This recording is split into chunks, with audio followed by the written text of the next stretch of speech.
Yazhpanam KKS வீதியில் 5.5 பரப்பு காணி 3 மாடி கட்டிடத்துடன் விற்பனைக்கு. பழைய கரிகரன் பிரிண்டர்ஸ் இடம். தொடர்புகளுக்கு 076-830-39-31.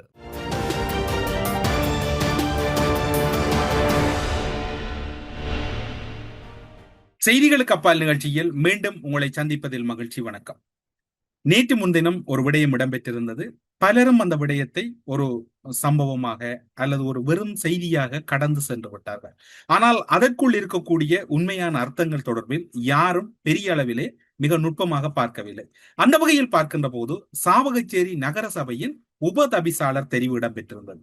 ஏன் அந்த உபதவிசாளர் நீக்கப்பட்டார் என்கின்ற கேள்வியும் எல்லோரிடமும் இருக்கின்றது. சாவகச்சேரி உபதவிசாளர் நீக்கப்பட்டார் என்றால் யாழ் மாநகர சபையின் மேயர் ஏன் நீக்கப்படவில்லை என்கின்ற கேள்வியும் எம்மவர் பலரிடம் முணுமுணுப்பாக இருக்கின்றது. ஆனால் யாரும் பேசுவதற்கு தயாரில்லை. இப்போது இருக்கக்கூடிய சூழ்நிலையில் யாராவது பேசிவிட்டு போங்கள், நாங்கள் வெறும் கருத்துக்களை சொல்லுகிறோம், அல்லது யாராவது கருத்துக்களை சொல்லுங்கள், நாங்கள் பார்த்து விட்டு செல்கிறோம், அல்லது யாருமே பார்க்காவிட்டாலும் நாங்கள் கண்டுகொள்ளாமல் செல்கிறோம் என்கின்ற ஒரு போக்கு நம் தமிழ் சமூகத்திடம் இப்போது மேலெழுந்திருப்பது என்பது மிகவும் ஆபத்தான ஒரு விடயமாகத்தான் பார்க்கப்படுகிறது. சாவகச்சேரி நகராட்சி மன்றத்திலே அல்லது சாவகச்சேரி நகர சபையிலே உபதவிசாளராக இருந்த கிஷோர் அவர்களின் பதவி நீக்கத்துக்கு எதிரான விசாரணையின் போது பல்வேறுபட்ட காரணங்களை ஆளுநர் தரப்பு குற்றச்சாட்டி இருந்தது. ஆளுநர் தரப்பு அவர் மீது பல குற்றச்சாட்டுகளை முன்வைத்திருந்தது. அவர் குறிப்பாக சொல்ல போனால் அவர் சில உள்ளூராட்சி ஆணையாளரின் முடிவுகளுக்கு எதிராக செயற்பட்டார் என்று கூறப்பட்டது. நீதிமன்றத்திலே வழக்கு நிலுவையில் இருக்கிறது. ஆனால் ஒருவருடைய பதவி நீக்கம் இடம்பெற்றால் 6 வாரங்களுக்குள் அவருக்கான இட்டு நிரப்ப வேண்டிய பணி இருக்கின்றது. அதுதான் இப்போது இடம்பெற்றிருக்கின்றது. குறிப்பாக சொல்ல போனால் கடந்த 16/2/2026 சாவகச்சேரி நகர சபைக்கு முன்வைக்கப்பட்ட குற்றச்சாட்டுக்கு இணையான ஒரு சம்பவம் யாழ் மாநகர சபையில் இடம்பெறுகிறது. யாழ் மாநகர சபை முதல்வரால் முன்மொழியப்பட்ட ஒரு தீர்மானம் இங்கு நிறைவேற்றப்படுகிறது. அதில் சிறு வணிகர்களுக்கு நெகிழ்வு போக்கில் இணக்கச் சான்றிதழ் COC இல்லாமலேயே வணிக உரிமங்கள் வழங்குவதென்றும், பெரு வணிக நிறுவனங்கள் மற்றும் தனியார் மருத்துவமனைகளுக்கு மட்டுமே இணக்கச் சான்றிதழை கட்டாயப்படுத்துவது என்றும் தீர்மானிக்கப்படுகிறது. ஆனால் இத்தீர்மானமானது இணக்கச் சான்றிதழ் இல்லாமல் வணிக உரிமங்களை வழங்கக்கூடாது என்று உள்ளூராட்சி ஆணையாளரின் உத்தியோகபூர்வ நிலைப்பாட்டுக்கு முற்றிலும் முரண்பட்ட ஒன்றாகும் என்பதை இங்கு சுட்டிக்காட்ட வேண்டி இருக்கின்றது. இந்த விடயம் மிக முற்றிலுமே ஒரு முரணாக இருக்கின்றது. உள்ளூராட்சி ஆணையாளரின் கூற்றுக்கு எதிராக செயற்பட்டார் என்று சாவகச்சேரி நகர சபையின் உபதவிசாளர் நீக்கப்படுகிறார். ஆனால் யாழ் மாநகர சபை அதற்கு உள்ளூராட்சி ஆணையாளரின் செயற்பாட்டுக்கு அல்லது அவருடைய கருத்துக்கு முரணான ஒரு தீர்மானம் எடுக்கப்பட்ட போது யாழ் மாநகர சபை மீது எந்த ஒரு நடவடிக்கையும் இல்லை. சாவகச்சேரி நகர சபையிலே உபதவிசாளர் கிஷோர் இதே போன்ற ஒரு சிறு வணிகத்துக்கு சாதகமான நெகிழ்வுத்தன்மையை கோரும் தீர்மானம் முன்மொழியப்பட்டு நிறைவேற்றப்பட்டது. அவர் பேசியதற்காக சாவகச்சேரி உபதவிசாளர் அதே போன்ற தீர்மானத்தை நிறைவேற்றிய யாழ் மாநகர சபைக்கு எந்த ஒரு நடவடிக்கையும் எடுக்காமல் அமைதி காத்தமை ஏன் என்கின்ற சந்தேகம் இங்கு விளக்கின்றது. இது ஆளுநரிடம் கேட்க வேண்டிய கேள்வியாக இருக்கின்றது. ஒருவேளை உள்ளூராட்சி ஆணையாளரின் கட்டுப்பாட்டில் யாழ் மாநகர சபை இல்லையா, அல்லது யாழ் மாநகர சபை தமிழரசு கட்சி அங்கம் வகிப்பதனால் அதுக்கு வேறு சட்டம், சாவகச்சேரி நகர சபைக்கு வேறு சட்டமா என்கின்ற கேள்வி பலரிடம் எழுகின்றது. 2 இடத்திலும் உள்ளூராட்சி ஆணையாளரின் கருத்து அல்லது அவருடைய கட்டுப்பாட்டில் இருக்கக்கூடிய கருத்துக்கு முக்கியத்துவம் கொடுக்காமல் உள்ளூராட்சி ஆணையாளரின் உத்தரவு மீறப்பட்டிருக்கின்றது. 2 இடங்களிலும், யாழ் மாநகர சபையிலும் மீறப்பட்டிருக்கின்றது, சாவகச்சேரி நகர சபையிலும் மீறப்பட்டிருக்கிறது. ஆனால் சாவகச்சேரி நகர சபைக்கு தீர்மானம் எடுக்கப்பட்டு அவர் நீக்கப்பட்டிருக்கிறார். அப்படி என்றால் ஏன் யாழ் மாநகர சபைக்கு இந்த தீர்மானம் எடுக்கப்படவில்லை என்கின்ற கேள்வி இருக்கின்றது. யாழ்ப்பாண மாநகர முதல்வருக்கு எதிராக உள்ளூராட்சி ஆணையாளர் எந்த ஒரு நடவடிக்கையும் எடுக்கவில்லை. இனி வருகின்ற நாட்களில் எடுப்பாரா, அல்லது யாழ்ப்பாண மாநகர சபைக்கு எதிராக பிரிவு 184 கீழ் ஆளுநர் விசாரணையை தொடங்குவாரா என்கின்ற கேள்வி பரவலாக இருக்கிறது. ஆளுநர் 2 இடங்களிலும் ஏன் 2 வேறுபட்ட முடிவுகளை எடுத்தார் என்பதில் குழப்பமாக இருக்கின்றது. இது விடயம் தொடர்பில் ஆளுநர் தெளிவுபடுத்த வேண்டும், அல்லது வடமாகாண உள்ளூராட்சி உதவி ஆணையாளர் தெளிவுபடுத்த வேண்டிய கடப்பாடு இருக்கின்றது. இந்த குழப்பத்துக்கு அப்படி தீர்வு இருக்கின்றது. இது ஒரு குழப்பம். ஒரு புறம் இது ஒரு இடத்துக்கு தீர்மானம் எடுக்கப்பட்டிருக்கிறது, இன்னொரு இடத்துக்கு தீர்மானம் எடுக்கப்படவில்லை என்பது இது ஒரு கருத்தியல் ரீதியாக பார்க்கப்பட வேண்டிய விடயம். இந்த கருத்தியல் ரீதியான விடயத்தை நீங்கள் இப்போது பார்த்திருப்பீர்கள். சரி, இப்போது ஆளுநரின் உத்தரவின்படி சாவகச்சேரி நகர சபையின் உபதவிசாளர் நீக்கப்படுகிறார், புதியவர் நியமிக்கப்படுகிறார். இங்குதான் பல்வேறுபட்ட அரசியல் முரண்பாடுகள். இதில் எமக்கு இருக்கக்கூடிய பெரிய சந்தேகம் என்னவென்று சொன்னால், சாவகச்சேரி நகர சபையின் உபதவிசாளர் தெரிவில் DTN ஜனநாயக தமிழ் தேசிய கூட்டமைப்பு தன்னுடைய வேட்பாளரை நிறுத்துகிறது. அதற்கு இணையாக தமிழரசு கட்சியும் நிறுத்துகிறது. ஆனால் 6 ஆசனங்களோடு இருக்கக்கூடிய தமிழ் தேசிய மக்கள் முன்னணி, 6 ஆசனங்களோடு இருக்கக்கூடிய தமிழரசு கட்சி, 6 ஆசனங்களோடு இருக்கக்கூடிய தமிழ் தேசிய மக்கள் முன்னணி நிறுத்துவதிலிருந்து பின்வாங்குகிறது. தமிழரசு கட்சி நிறுத்துகிறது. DTN ஜனநாயக தமிழ் தேசிய கூட்டமைப்பு நிறுத்துகிறது. அவர்களுக்கு ஒரு வேட்பாளர் இப்போது தெரிவில்லை, ஏனென்றால் அவர் தொடர்பான வழக்குகள் நிலுவையில் இருப்பதனால் அவர்கள் 2 ஆசனங்களில் 1 ஆசனங்களோடு ஒருவரை நிறுத்துகிறார்கள். 6 1 7 ஆகின்றது. தமிழரசு கட்சி 6, EPDPயோடு சேர்ந்து 7 ஆகின்றது. இப்போது வடக்கு கிழக்கிலே புதிய கூட்டணி என்ன உருவாகி இருக்கிறது?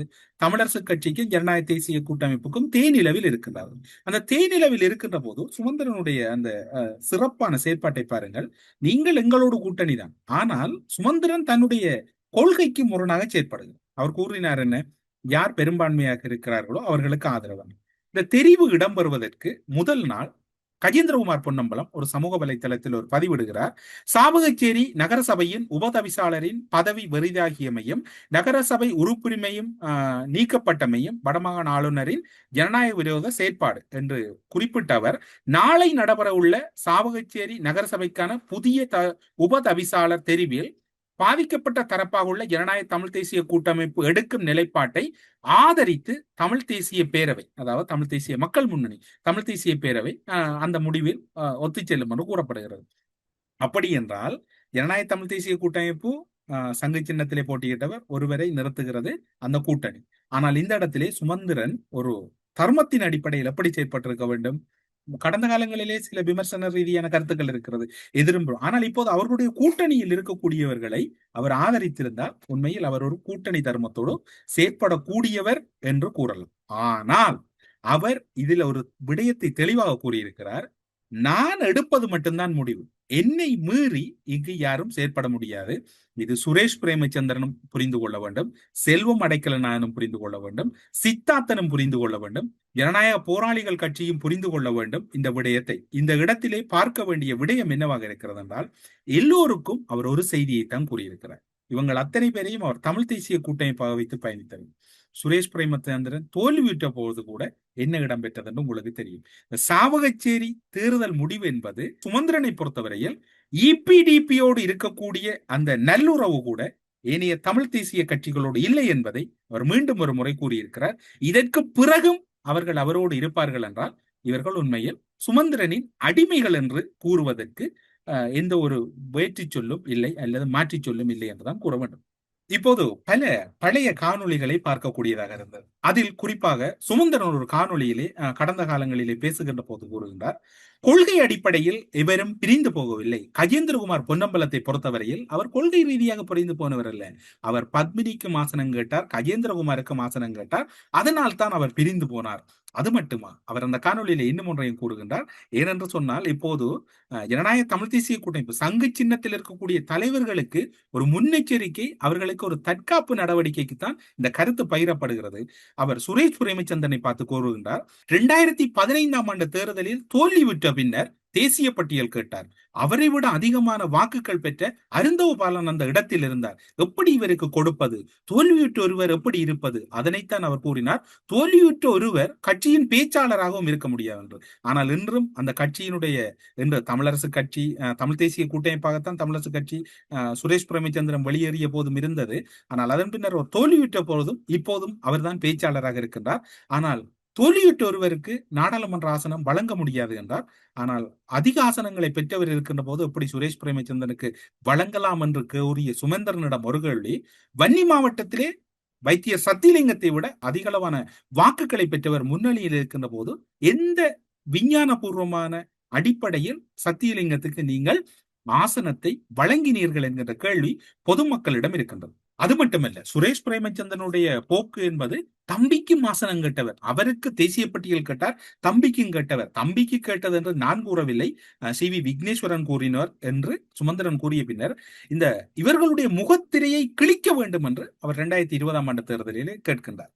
அதன் பின்னர் அவர் இன்னும் ஒன்றையும் கேட்கின்றார், எந்தவித நன்றி உணர்வும் இல்லாத சி.வி. விக்னேஸ்வரனை துரத்த வேண்டும் என்றும் கூறுகின்றார். அதாவது விக்னேஸ்வரன் துரத்தப்பட வேண்டும். 2020ஆம் ஆண்டு விக்னேஸ்வரன் நாடாளுமன்ற உறுப்பினராக தெரிவு செய்யப்பட்ட அந்த தேர்தலிலே அவர் துரத்த வேண்டும், அவர் நன்றி இல்லாதவர் என்று கூறுகின்றார்.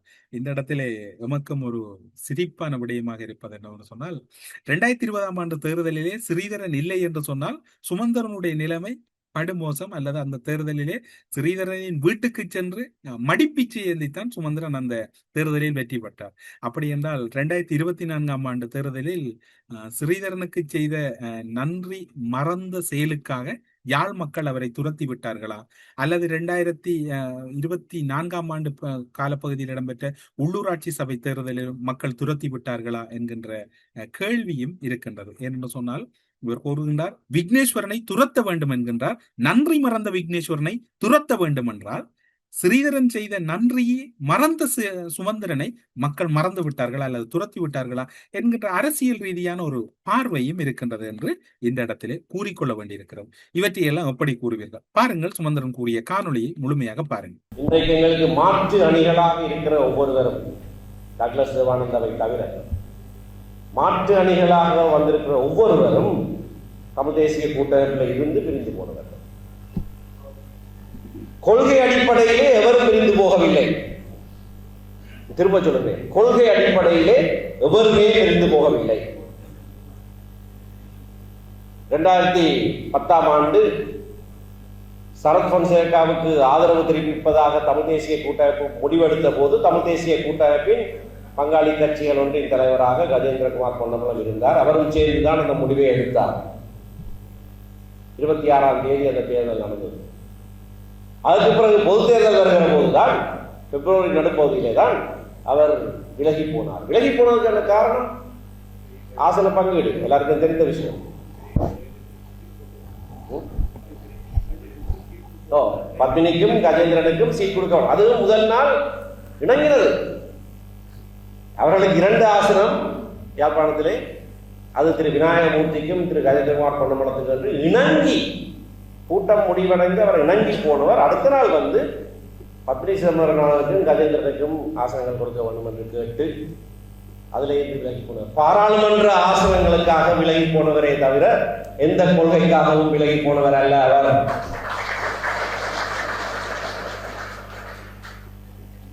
அதனாலே கிடைக்க இருந்த பாராளுமன்ற ஆசனத்தையும் 10 வருஷத்துக்கு மேலாக இழந்திருக்கிறார். சுரேஷ் பிரேமச்சந்திரன் சென்ற தேர்தலில் எங்களோடு சேர்ந்து போட்டியிட்டார். என்ன கொள்கை மாற்றம் இருந்தது, என்ன கொள்கை வித்தியாசம் இருந்தது? அதே தேர்தல் விஞ்ஞாபனம் ஒன்றாக போட்டியிட்டனர். மக்கள் நிராகரித்தார்கள். ஒரு கட்சித் தலைவர் தோற்றுவிட்டால் எனக்கு தேசிய பட்டியலில் இடம் தாருங்கள் என்று கேட்டார். நாங்களும் அவனை பரிசீலித்தோம். ஆனால் அவர் எடுத்த வாக்குகள், விற்பு வாக்குகள் மிக மிக குறைவானதாக இருந்தது. அவரை விட கூடுதலாக வாக்கெடுத்த திரு அனந்தபாலன் அவரை விட 17,000 வாக்குகள் கூடுதலாக எடுத்திருந்தும் அவருக்கு இடம் இருக்கவில்லை. எப்படி விருது கொடுத்தது? கொடுக்காத காரணத்தாலே விலகி போனார். பாராளுமன்ற ஆசனத்துக்காக விலகி போனதுதான் இபிஆர் கட்சி. எந்த கொள்கை காரணத்துக்காக இல்லை.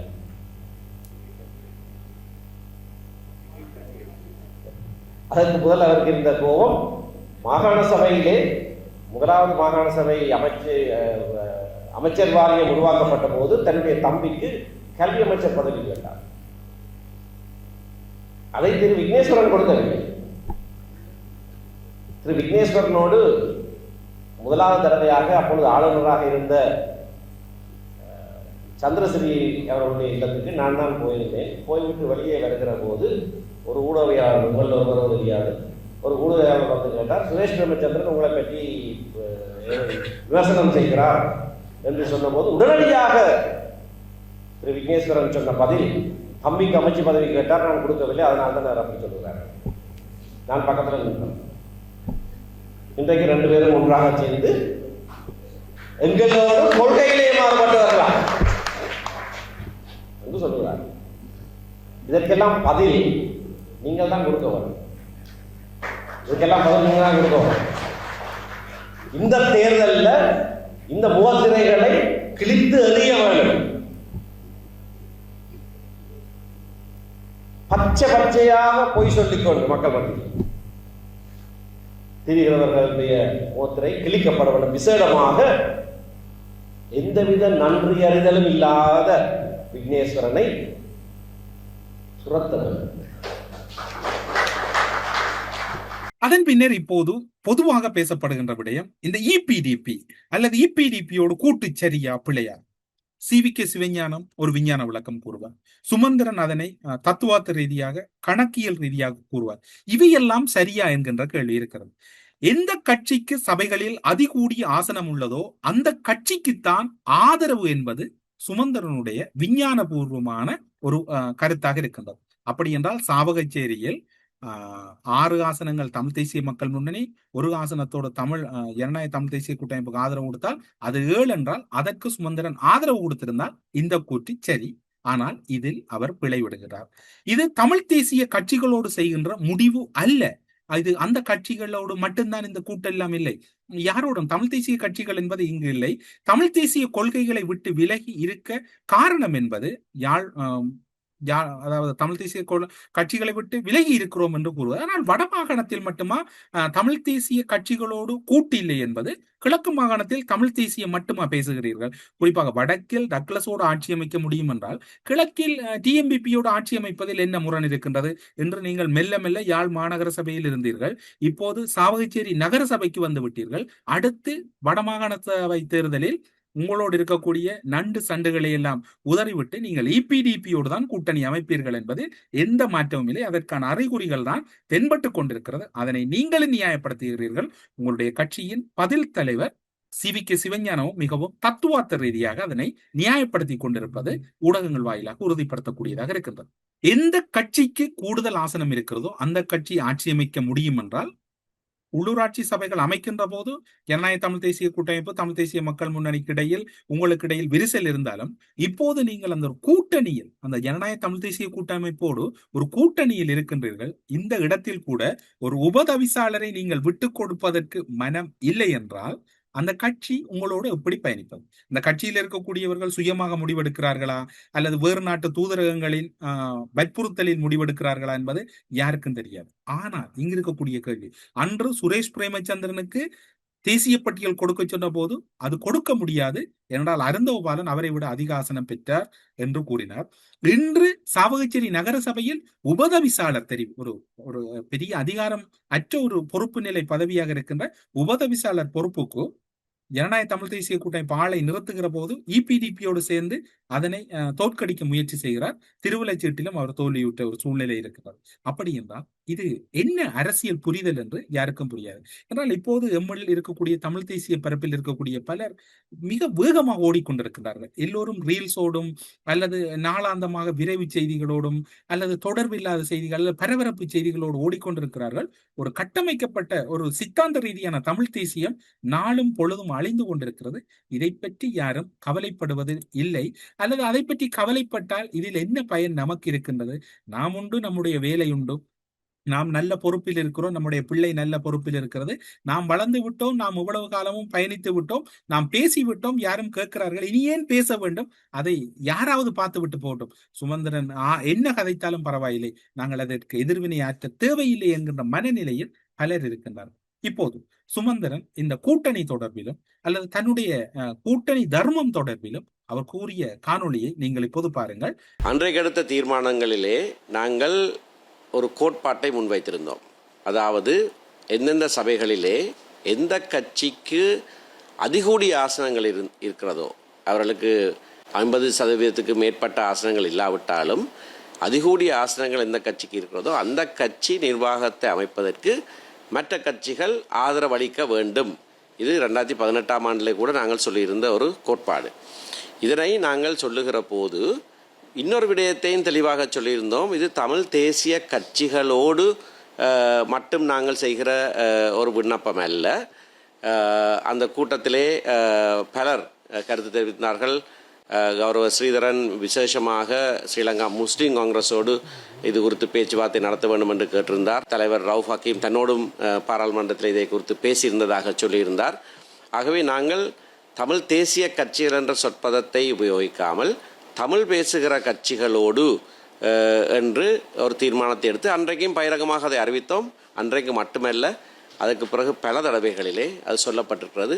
இறுதியாக கஜேந்திரகுமார் பொன்னம்பலத்தோடு நாங்கள் யாழ்ப்பாணத்திலே நடத்தின பேச்சுவார்த்தைக்கு பிறகு ஊடகவியலாளர் கேட்ட கேள்விக்கும் அதே பதிலைத்தான் சொல்லியிருந்தோம். ஏற்கனவே இதை நான் சொல்லியிருக்கிறேன். நான் தமிழ் தேசிய கட்சிகள் என்ற சொல்லாடலை விட்டு விலகி இருக்கிறதுக்கான காரணம், வடகிழக்கிலே 2 முஸ்லீம் கட்சிகளோடும் எங்களுக்கு ஒரு உடன்பாடு ஏற்பட்டிருக்கிறது.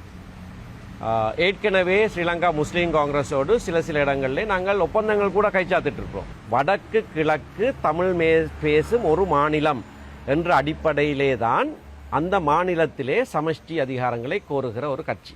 நாங்கள் அப்படியான ஒரு அதிகார பகிர்வை கேட்கிற போது அவர்களோடு ஒரு இணக்கப்பாட்டோடு தான் நாங்கள் பயணிக்க வேண்டியதாக இருக்கிறது. ஆகவே நாங்கள் அப்படியான ஒரு செயற்பாட்டுக்குள்ளே தான் வந்திருக்கிறோம். நாங்கள் தமிழ் தேசிய கட்சிகள் என்ற சொற்றொடரை பாவிக்கவில்லை. நாங்கள் தமிழ் கட்சிகள், தமிழ் பேசுகிற கட்சிகள் இப்படியாக யாருக்கு கூடுதலான ஆசனம் இருக்கிறதோ அந்த கட்சிக்கு நிர்வாகத்தை அமைப்பதற்கு ஆதரவளிக்க வேண்டும் என்று. ஏனென்றால் உள்ளூராட்சி சபைகள் மக்களுக்கு சேவையாற்றுகிற நிறுவனங்கள், அவற்றிலே நிர்வாகங்களை அமைப்பதிலே எந்த விதமான குளறுபடியும் ஏற்படக்கூடாது. அதை சுமூகமாக செய்வதாக இருந்தால் மக்கள் ஆணையை மதித்து எந்த கட்சிக்கு அதிகூடிய ஆசனங்கள் இருக்கிறதோ அந்த கட்சி நிர்வாகத்தை அமைப்பதற்கு ஆதரவளிக்க வேண்டும் என்பதுதான் எங்களுடைய நிலைப்பாடு. அதை பகிரங்கமாக பல தடவைகளிலே சொல்லியிருக்கிறோம். நாங்கள் எவரோடும் சேர்ந்து கூட்டணி அமைப்பதாக சொல்லவில்லை. எங்களுக்கு அதிகூடிய ஆசனம் உள்ள இடங்களுக்கு மற்றவர்கள் ஆதரவளிக்க வேண்டும் என்பது எங்களுடைய நிலைப்பாடு. இவை எல்லாவற்றுக்கும் மேலாக இபிடிபி தமிழரசு கட்சியை சந்தித்தது என்பது அந்த கட்சியில் மட்டுமல்ல பல தரப்புகளிலும் கடும் விமர்சனங்களுக்குள்ளானது. அதனுடைய பதில் தலைவர் CVK சிவஞானம் அங்கு சென்று சந்தித்தது தொடர்பில் அரசியல் வியூகத்தின் பேரில் தான் செயற்படுகிறோம். இபிடிபியிடம் ஆதரவு கேட்கவில்லை, நாங்கள் ஆதரவு கேட்கவில்லை. ஆனால் அதற்கும் ஒரு சொல்லாடலை அவர் பயன்படுத்துகிறார். DTNA மற்றும் தமிழ் தேசிய மக்கள் முன்னணி தமிழரசு கட்சியை அழிக்க துடிக்கிறது, அதை நான் அனுமதிக்க மாட்டேன், அதற்காக நான் எந்த எல்லைக்கும் செல்வேன். அப்படி என்றால் இப்போது உங்களோடு DTNA தானே ஐயா இருக்கின்றது. அந்த DTNA உபதவிசாளராவதற்கு ஏன் நீங்கள் முரண்பட்ட முடிவெடுத்தீர்கள்? அப்படி என்றால் உங்களை பொறுத்தவரையில் உங்களோடு இருக்கின்ற சகபாடிகள் அத்தனை பேருடைய அரசியலின் அஸ்தமனம் என்பதுதான் அறிகுறியா என்ற கேள்வியும் இங்கு எழுகிறது. சாதாரணமாக இது மண்டைக்குள் உள்ளவர்களுக்கு விளங்கும். எனக்கு தேவை என்றால் நான் தான் செல்ல வேண்டும், யாரும் விமர்சிக்க முடியாது. எனக்கு தேவை இந்த கட்சி ஆட்சி அமைக்கணும், நான் டக்ளஸ்கிட்ட போனதை பற்றி யாரும் கேள்வி கேட்கல, இது மண்டைக்கு உள்ளவனுக்கு தான் விளங்கும் என்று கூறியவர் இப்போது அவர் கூறுகின்றார் DTNAயும் தமிழ் தேசிய மக்கள் முன்னணியும் தமிழரசு கட்சியை அழிக்க துடிக்கிறார். இப்போ தமிழரசு கட்சிக்கு உயிர் மூச்சு கொடுக்கறதுக்கு DTNA வந்திருக்கு. அப்படி என்றால் ஏனையா சாவகச்சேரியில் அவர்களுக்கு இந்த துரோகம் செய்தீர்கள் என்றுதான் கேட்க தோன்றுகிறது. தானே 25 நடத்தலாம் இல்லையான்னு சொன்னா தானே, அதுக்கே கைத்தொழில் இந்த DTNA போனா தானே 4 பேருக்கு வாங்கண்டு. அதே தமிழரசு கட்சியை துளைக்கணும் போது அவன் உடந்து போனா நானும் பொலிட்டிக்கல் ஸ்ட்ராட்டஜி ஒன்று இருக்கு, வியூகம் ஒன்று இருக்கு. அதுல என்ன பண்ண அவர் ஆதரவு தரத்தில் கேட்டுனான் தான். அது எந்த வகையில் ஏன் நான் கவலைப்படணும்? ஏன் கவலைப்படணும்? நானும் மாநகர சபை மட்டுமல்ல, அந்த தேர்தலில் மாநகர சபை மட்டுமல்ல எல்லாத்தையும் எடுத்ததால இன்றைக்கு நாங்கள் தமிழரசு கட்சியில பல பல பல சபைகளுக்கிற நிர்வாகத்தில் இருக்கு. ஆதரவு மட்டும்தான். அதுக்கு பிறகு எந்த ஒரு கட்டத்தில் நான் சொன்னேன் அவருக்கு ஏதாவது சப்போர்ட் பண்றோம் இல்லை ஆதரவு தருறோம் காத்துறானோ, ஆதரவு மட்டும்தான். அதுக்கு மேலே அவையும் கிடைக்கல. சட்டத்தை வளர்ந்து அதை பற்றி மேலே நான் சொல்ல வரும், இல்லை ஏதாவது நாங்கள் அதுக்கு ஒரு ப்ராமிஸ் கொடுத்தோன்னு சொல்ல வரும். நான் ஒன்றும் கிடைக்கல. ஆதரவு மட்டும். எதுவும் இந்த தெரிவு தேவை. தமிழரசு கட்சியை நிலைநிறுத்துறதுக்கு எனக்கு தேவை, இந்த கட்சிக்கு தேவையா இருந்தது நான் கேட்டேன், அவ்வளோதான். கேட்கலாம்னு சில பேர் சொல்ல போயிருக்கலாம், கதைக்கலாமாம், ஆனால் அங்கே போகக்கூடாது. இதை பார்த்தா ஒரு ஒரு ஒரு சாதாரண பண்டைக்குள்ள உள்ள நான் போய் எனக்கு தானே தேவை, அவர்களுடைய ஆதரவு இப்ப என்ன தமிழரசு கட்சிக்கு தான் தேவை. இதெல்லாம் புதுசு இல்லை. இது அரசியல் ரீதியாக நீங்கள் அன்று கூறிய கூற்றும் இன்று கூறுகின்ற கூட்டும் அல்லது இன்று உங்களுடைய நடக்கின்ற நடவடிக்கையும் என்பது முரணாக இருக்கிறது. உங்களை பொறுத்தவரையில் அல்லது உங்களுடைய முகராசிக்கு தமிழ் தேசிய கட்சிகளோடு கூட்டிணைவு என்பது அசாத்தியம் போலதான் தென்படுகிறது. ஏனென்றால் வடக்கு கிழக்கில் தமிழ் தேசிய கட்சிகளோடு கூட்டிணையாத நீங்கள் தென்னிலங்கையில் தமிழ் பேசும் கட்சிகளோடு கூட்டிணைகிறீர்கள். வடக்கு கிழக்கில் தமிழ் தேசிய கட்சிகளோடு எந்த ஒரு விதத்திலும் ஒத்து செல்லாத நீங்கள் அங்கு நீங்கள் இபிடிபியோடு இணைந்து செல்லுகிறீர்கள் என்றால் நீங்கள் காலப்போக்கில் ஒரு தமிழ் தேசிய கூட்டமைப்பாக ஆரம்பிக்கப்பட்ட தமிழரசு கட்சி உயிர்மூச்சு கொடுக்கப்பட்டது தமிழர் விடுதலை கூட்டணியாக அழிந்து போகின்ற ஒரு நிலையில் கட்சி பொறுப்புகள் இன்று வரைக்கும் ஆனந்த சங்கரி ஐயா தான் அந்த கட்சியினுடைய தலைவராக இருக்கின்றார். மிகவும் பதவி நிலையில் மிகவும் வலுவான கட்சியாகவும் அவர் ஒரு பேரளவில் இருக்கின்றார். அது போன்ற காலப்போக்கில் நீங்கள் பதில் தலைவராகவும் சுமந்திரன் பதில் செயலாளராகவும் இந்த கட்சியும் நீங்கள் இருவரும் தான் மிகுதமாக இருப்பீர்களோ என்கின்ற கவலை அங்கிருக்கக்கூடிய உங்களை சேர்ந்தவர்கள் பலருக்கும் இருக்கின்றது. என்று உங்களுடைய கட்சியிலே அந்த கட்சியிலே பார்த்தீர்கள் என்றால் தந்தை செல்வாவின் பேர் என்று கூறக்கூடிய யாழ் மாவட்டத்திலே கடந்த முறை தேர்தலில் இருந்து இளங்கோவர்களும் என்று ஒரு கடிதம் எழுதியிருக்கின்றார். அவருடைய கடிதத்தையும் பார்த்திருப்பீர்கள். தொகுதி கிளை தெரிவிலே குழப்பம். இப்படியெல்லாம் ஒரே குழப்பத்தோடு நீங்கள் தமிழ் தேசியம் பேசிக்கொண்டு நீங்கள் மாற்று சிந்தனையோடு பயணிக்க முற்படுகிறீர்களா என்று மக்கள் கேட்கின்றார்கள். இதில் இந்த காணொலி ஏன் பதிவேற்றப்படுகிறது என்றால் ஆளுநர் 2 இடங்களில் இருவேறு முடிவெடுத்திருக்கின்றார். தமிழரசு கட்சி 2 இடங்களில் 2 உறவுகளை தொடர்ந்து கொண்டிருக்கின்றது. யாழ் மாநகர சபை சாவகச்சேரி நகர சபையில் இபிடிபியின் தொடர்பு தொடர்கிறது. இன்று வரைக்கும் டிடிஎன்ஐ அவர்கள் நம்புவதற்கு தயாரில்லை. அப்படி என்றால் சித்தார்த்தன், சுரேஷ் பிரேமச்சந்திரன், செல்வம் அடைக்கல்நாயன், ஜனநாயக போராளிகள் கட்சியினர் என்ன முடிவெடுக்க போகிறார்? உங்களுக்கான ஒரு அறிகுறி தென்பட்டிருக்கிறது. சுமந்திரனை நம்பி அரசியலில் சென்ற அத்தனை பேரும் அஸ்தமனத்தில் முடிந்தவர்கள். உதாரணம் சம்பந்தன், மாவை, ஸ்ரீதரன். அதன் பின்னர் பார்த்தீர்கள் என்றால் அவரின் பின்னால் சென்ற பலருடைய வாழ்க்கை வரலாறு உங்களுக்கு தெரியும். இப்போது இறுதியாக இருப்பது சிவிகே சிவஞானம். சிவிகே சிவஞானத்தின் அறிவிப்பும் எப்போது வரும் என்பது எல்லோருக்கும் ஒரு எதிர்பார்ப்பாக இருக்கிறது. ஏனென்றால் நீண்ட பயணம் என்பது அவரோடு யாரும் பயணிக்கவில்லை. குறிப்பாக இது ஒரு விமர்சன ரீதியாக முன்வைக்கப்படுகின்ற குற்றச்சாட்டு. இதற்கு மிஞ்சியும் ஜனநாயக தமிழ் தேசிய கூட்டமைப்பு செல்ல போகிறதா? அப்படி என்றால் சாவகச்சேரி நகர சபையில் உங்களுக்கு இழைக்கப்பட்ட அநீதி தொடர்பில் உங்களுடைய நிலைப்பாடு என்ன? அல்லது எங்களை பொறுத்தவரையில் எங்களுடைய தேசிய தலைவர் சுமந்திரன் தான் என்று ஜனநாயக தமிழ் தேசிய கூட்டமைப்பு ஏற்றுக்கொண்டு விட்டதா என்கின்ற கேள்வியும் பலரிடம் இருக்கிறது. இது சாவகச்சேரி நகர சபையில் ஒரு பெரிய பொறுப்பு அல்லது பெரிய அதிகாரங்கள் உள்ள பதவி அல்ல. ஆனால் இந்த பதவியில் கூட ஒரு பெருந்தன்மையை இலங்கை தமிழரசு கட்சி சார்பில் சுமந்திரன் வெளிப்படுத்தாமை என்பது இங்கு பலரிடமும் வியப்பையும் ஆச்சரியத்தையும் ஏற்படுத்தி இருக்கிறது.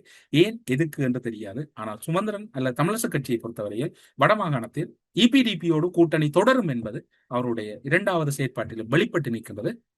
அப்படி என்றால் வடமாகாணத்தில் இந்த கூட்டணி என்றால் கிழக்கு மாகாணத்தில் ஸ்ரீலங்கா முஸ்லிம் காங்கிரஸோடு கூட்டணி தேவையில்லை. அங்கும் இங்கு இபிடிபியோடு கூட்டணி அமைக்கின்ற சமகாலத்திலே அங்கு டிஎம்பிபி கட்சியோடு கூட்டணி அமைக்கலாம். இபிடிபிக்கும் டிஎம்பிபிக்கும் இடையில் வேறுபாடுகள் என்பது பெரிய அளவில் இல்லை.